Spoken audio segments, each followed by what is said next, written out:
Banned, blacklisted, and left for dead, Huawei was supposed to collapse. Instead, it built its own chips, OS, and AI, and here is how. In 2019, the US unleashed a wave of sanctions that many believed would end Huawei's global ambitions. No more Android, no American chips, no access to the world's top suppliers. It looked like the end. Instead, it was the beginning of one of the most remarkable comebacks in tech history. Huawei didn't just survive, it rebuilt everything. Its own chips, its own operating system, its own AI infrastructure, and now, in 2025, it's not just back, it's stronger than ever. This is the story of how Huawei turned a political attack into a national mission, and why the world is watching closely. If you find this story fascinating, don't forget to like and share. It helps this channel reach more people like you who want to understand the deeper shifts shaping our world. In 2019, the US government made its move.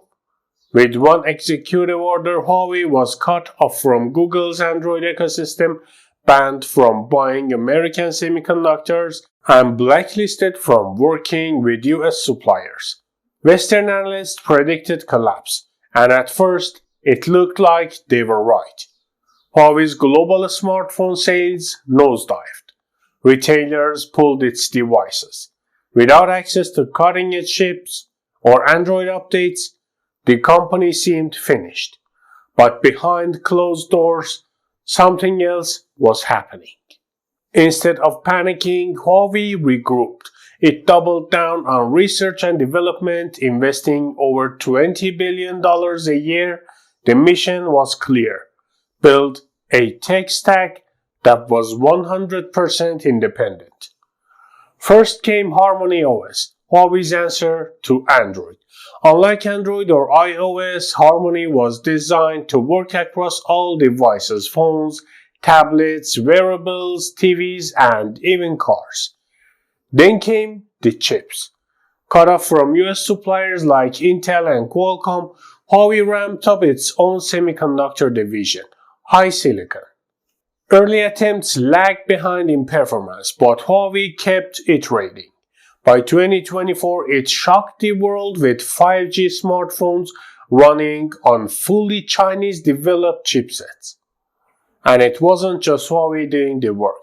The Chinese government recognized Huawei as a strategic national asset. It offered support through subsidies, partnerships, and a national push for technological independence. Huawei became more than just a company. It became the symbol of national resilience. This comeback story is full of twists. What surprised you most about Huawei's journey so far? Let us know in the comments. Your thoughts always add depth to the discussion. The irony, the very sanctions designed to stop Huawei ended up accelerating its transformation. With no choice but to build from scratch, Huawei started thinking differently. It realized that owning the full tech stack, from chips to OS to cloud services, wasn't just smart, it was essential.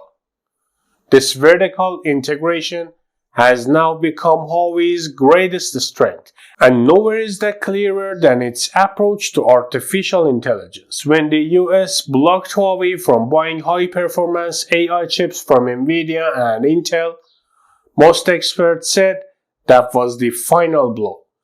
But Huawei responded by launching its own, the Ascend 910B. It's not quite on par with Nvidia's top-tier offerings, but it's close. And when deployed at scale in Huawei's AI cloud factories, the results speak for themselves.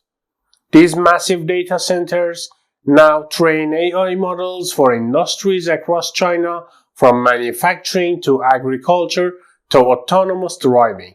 And thanks to full-stack control, Huawei can fine-tune performance in ways Western companies often can't. Huawei didn't stop at phones or AI. It's now building a full-blown tech empire.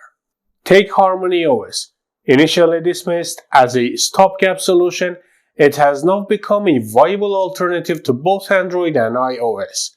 By early 2025, over 800 million devices were running on HarmonyOS, not just in China, but across emerging markets in Asia, Africa, and Latin America. Why? Because it works. HarmonyOS is fast, integrated, and designed to run on anything from smartphones to car dashboards. Speaking of cars, Huawei's entry into the automotive sector is another sign of how far the company has come. Through partnerships with EV makers like Seres, it now powers intelligent dashboards, autonomous systems, and AI features inside electric vehicles, all backed by HarmonyOS and its expanding cloud network. This is no longer just a tech company, it's a vertically integrated, future-focused powerhouse. Let's be clear, the US campaign against Huawei was no half measure. It pressured allies to ban Huawei from 5G rollouts, blocked access to ARM architecture, and restricted key suppliers. The expectation that Huawei would implode. The result? Huawei became a case study in resilience. It localized supply chains, pivoted to domestic markets, and diversified into cloud, wearables, enterprise tech, and even satellite communications. The West tried to isolate Huawei. Instead, Huawei created its own orbit. Huawei's transformation goes beyond just bouncing back. It has redefined what technological sovereignty looks like in the 21st century. Most countries still depend on US-led infrastructure, whether it's Google services, Apple hardware, or Amazon cloud platforms. But Huawei is building a world where none of that's required, where your phone doesn't need Google, your car doesn't rely on servers in California, and your business tools don't get shut down because of foreign policy. It's not just about security or politics, it's about control. Control over data, control over design, control over your future. And that's a lesson not just for China, but for any country watching how the global tech game is changing.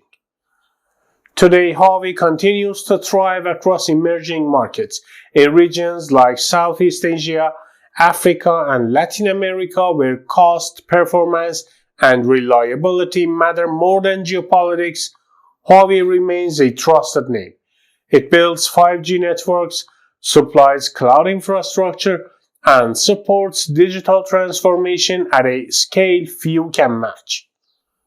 This isn't about competing in Western markets anymore. It's about building the future where the West isn't the center of gravity. In just 6 years, Huawei has gone from tech pariah to global powerhouse.